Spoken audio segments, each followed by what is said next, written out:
Hello everyone, ನಾಟಿ ಕೋಳಿ ಸಾಂಬಾರ್ ಯಾವ ಥರ ಮಾಡೋದು ಅಂತ ನೋಡೋಣ. 1.5 kg ಕೋಳಿ, ಸ್ವಲ್ಪ ಎಣ್ಣೆ ಹಾಕ್ಬಿಟ್ಟು ಚಿಕನ್ನ ಹಾಕ್ಬಿಟ್ಟು ಚೆನ್ನಾಗಿ ಹುರ್ಕೊಬೇಕಾಗುತ್ತೆ. ಆಮೇಲೆ ಸ್ವಲ್ಪ ಅರಿಶಿನ, ಒಂಚೂರು ಉಪ್ಪು ಚೆನ್ನಾಗಿ ಹುರ್ಕೊಬೇಕು. ಅದು ನೀರು ಬಿಡೋವರೆಗೂ. ಆಮೇಲೆ 2 ಗ್ಲಾಸ್ ನೀರು ಹಾಕಬೇಕಾಗುತ್ತೆ. ನೀರೆಲ್ಲ ಹಿಂಗಾದ್ಮೇಲೆ ನೀರು ಬಿಟ್ಟು ಚಿಕನಲ್ಲಿ ನೀರೆಲ್ಲ ಬಿಟ್ಟು ಅದು ಸ್ವಲ್ಪ ಹಿಂಗಬೇಕು. ಹಸಿ ಸ್ಮೆಲ್ ಎಲ್ಲ ಇರುತ್ತಲ್ಲ, ಸ್ಮೆಲ್ಲೆಲ್ಲ ಹೋಗುತ್ತೆ. ಆಮೇಲೆ 2 ಗ್ಲಾಸ್ ನೀರು ಹಾಕ್ಬಿಟ್ಟು ಒಂದು 3-4 ವಿಸಿಲ್ ಕೂಗಿಸ್ಬೇಕು. ಇದು ಬೇಯಲ್ಲ ನಾಟಿ ಕೋಳಿಲಿ ಮೊಟ್ಟೆ ಎಲ್ಲ ಇರುತ್ತಲ್ಲ, ಅದೇನು ಇವಾಗ ಹಾಕ್ಬಾರ್ದು, ಆಮೇಲೆ ಹಾಕಬೇಕು. ಇವಾಗ ಬರೀ ಚಿಕನ್ ಮಾತ್ರ ಕುಕ್ಕರಲ್ಲಿ ಕೂಗಿಸ್ಬೇಕಾಗುತ್ತೆ.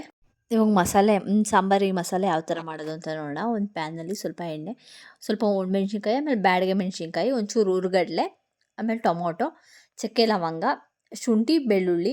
ನಾನಿವಾಗ 1.5 kg ಚಿಕನಿಗೆ ಮಾಡ್ತಿರೋದು, ಹಾಗಾಗಿ ಈರುಳ್ಳಿ ಒಂದು 3 ಈರುಳ್ಳಿ, ಒಂದೇ ಒಂದು ಟೊಮೊಟೊ ಸಾಕು. ಹುಳಿ ಟೊಮೊಟೊ ಆದರೆ ಸಾಕು, ಒಂದೇ ಒಂದು ಟೊಮೊಟೊ. ಒಂದು ಸ್ವಲ್ಪ ಕಾಳು ಮೆಣಸು ಹಾಕಬೇಕಾಗುತ್ತೆ.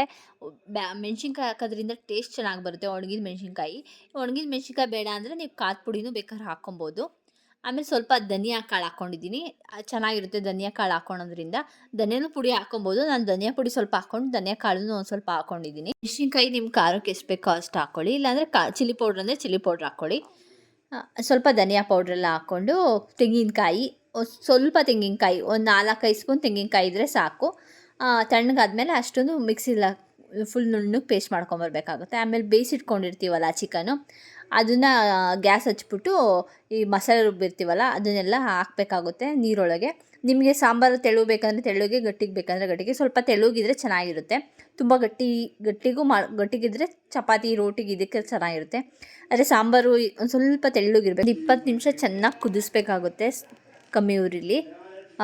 ಇದು ಖಾರ ನೋಡಿ, ಖಾರ ಕಮ್ಮಿ ಇದ್ದರೆ ಸ್ವಲ್ಪ ಚಿಲ್ಲಿ ಪೌಡ್ರ್ ಹಾಕ್ಕೊಳ್ಳಿ. ಖಾರ ಕರೆಕ್ಟಾಗಿದ್ರೆ ಅಂದರೆ ಬಿಡಿ. ಒಂದು ಸ್ವಲ್ಪ ಉಪ್ಪು ಹಾಕ್ಕೊಬೇಕಾಗುತ್ತೆ, ರುಚಿಗೆ ತಕ್ಕಷ್ಟು ಉಪ್ಪು. ಚೆನ್ನಾಗಿ ಕುದಿಸ್ಬೇಕಾಗುತ್ತೆ. ಮೊಟ್ಟೆ ಏನಾನ ಇದ್ದರೆ ಇವಾಗ ಹಾಕ್ಕೊಬೇಕು ಕುದಿಬೇಕಾದ್ರೆ. ನಾನು ಒಂದು ಸ್ವಲ್ಪ ಬೇಯಿಸಿಟ್ಕೊಂಡಿದ್ದೆ ಮೊಟ್ಟೆನೂ, ಅದು ಸಹ ಸಾಂಬಾರಿಗೆ ಹಾಕಿದ್ದೆ. ನೀವು ಇನ್ನೂ ಸಿಂಪಲ್ಲಾಗಿ ಮಾಡಬೇಕಂದ್ರೆ ಸಾಂಬಾರನ್ನ, ಇದು ಒಂದೇ ಸಲ ಚಿಕನ್ನ ಕುಕ್ಕರಲ್ಲಿ ಹುರ್ಕೊತೀವಲ್ಲ, ಆವಾಗಲೇ ಈ ಮಸಾಲೆ ಎಲ್ಲ ರುಬ್ಕೊಂಬಿಟ್ಟು ಆ ಚಿಕನ್ ಒಳಗೆ ಆವಾಗಲೇ ಹಾಕ್ಬಿಟ್ಟು ಒಂದು 3-4 ವಿಸಲ್ ಕೂಗಿಸ್ಬಿಡ್ಬೋದು. ಅದು ಬೇಗ ಆಗೋಗುತ್ತೆ. ಅದು ಸ್ವಲ್ಪ ಟೇಸ್ಟು ಅಷ್ಟೊಂದು ಚೆನ್ನಾಗಿ ಬರೋಲ್ಲ. ಈ ಥರ ಮಾಡಿದ್ರೆ ಚೆನ್ನಾಗಿ ಬರುತ್ತೆ ಟೇಸ್ಟ್. ಇದು 1.5 kg ನಾಟಿ ಕೋಳಿ ಚಿಕನ್ಗೆ ಇಷ್ಟು ಹಾಕ್ಕೋಬೇಕಾಗುತ್ತೆ. ನೀವು ಇನ್ನೂ ಒಂದು 2-3 kg ಹಾಕ್ಕೊತೀರ ಅಂದರೆ ಈರುಳ್ಳಿ, ಬೆಳ್ಳುಳ್ಳಿ, ಶುಂಠಿ ಬೆಳ್ಳುಳ್ಳಿ ಎಲ್ಲ ಒಂದು ಸ್ವಲ್ಪ ಜಾಸ್ತಿ ಹಾಕ್ಕೊಂಡು ಹುರ್ಕೊಂಡು ಮಾಡಿದ್ರೆ ಟೇಸ್ಟ್ ಸಕ್ಕತ್ತಾಗಿರುತ್ತೆ. ಸೇಮು ಇದೇ ಥರ ಬರುತ್ತೆ ಟೇಸ್ಟು. ಒಂದು 20 ನಿಮಿಷ ಚೆನ್ನಾಗಿ ಕುದಿಸ್ಬಿಟ್ರೆ ಸಾಂಬಾರು ರೆಡಿ ಆಯ್ತು. ಇವಾಗ ಸೂಪರಾಗಿತ್ತು ಟೇಸ್ಟು. ಮಳೆ ಬೇರೆ ಬರ್ತಾಯಿತ್ತು, ಬಿಸಿ ಬಿಸಿ ಮುದ್ದೆ ಬೇರೆ ಮಾಡ್ಕೊಂಡಿದ್ದೆ, ಸಕ್ಕತ್ತಾಗಿತ್ತು ಟೇಸ್ಟ್ ಮಾತ್ರ. ನಾಟಿ ಕೋಳಿ ಸಾಂಬಾರು ಅಂದರೆ ಸೂಪರಾಗಿರುತ್ತೆ. ನೀವು ಟ್ರೈ ಮಾಡಿ, ಬಿಸಿ ಬಿಸಿ ಮುದ್ದೆ ಮಾಡಿಕೊಂಡು ಊಟ ಮಾಡಿ. ಓಕೆ, ಬಾಯ್.